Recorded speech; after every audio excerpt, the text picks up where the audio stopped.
Goddag, jeg hedder Thomas, og jeg har bygget en meget flot pony ud af genbrugstræ. Der stod den.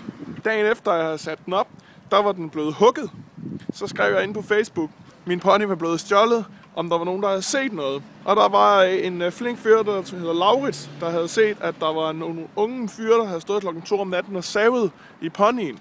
Så nu er vi på vej hen til nummer bip og se, om det er der, at ponytyven bor.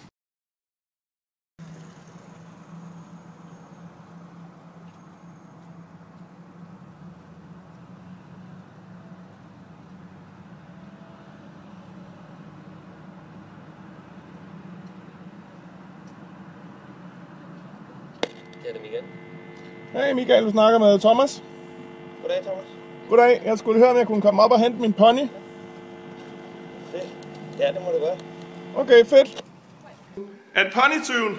Det er det sgu. Det må jeg sgu ærlig indrømme. Goddag. Goddag. Må vi så se, hvad der er sket her? Ja, det må du gøre. Den er... Jeg ved ikke, i vores kæmpe brændende tirsdag, der forsvandt der skulle en bonde på jer, så... Jamen det er jo, hvad der sker. Må jeg bede dig om ikke at finde min lejlighed? Ja, selvfølgelig. Altså sådan, ja, mere... Må vi lige se ponyen? Ja, det kan du tro. Hej Uni. Det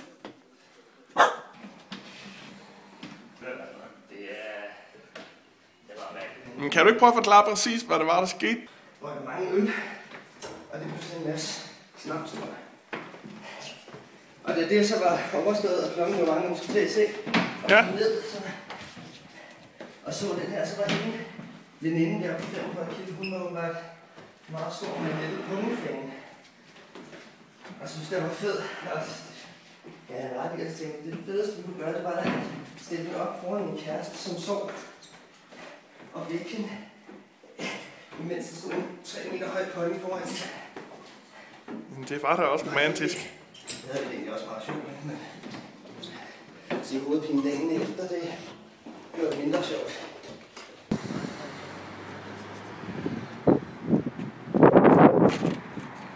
Når man har fanget en ponytyv, så skal man altid give ham et lille rap over nallerne. Accepteret. Og have en god dag. Og, jo, lige måde. Og jeg beklager med hensyn til alt besvær. Det gør ikke noget.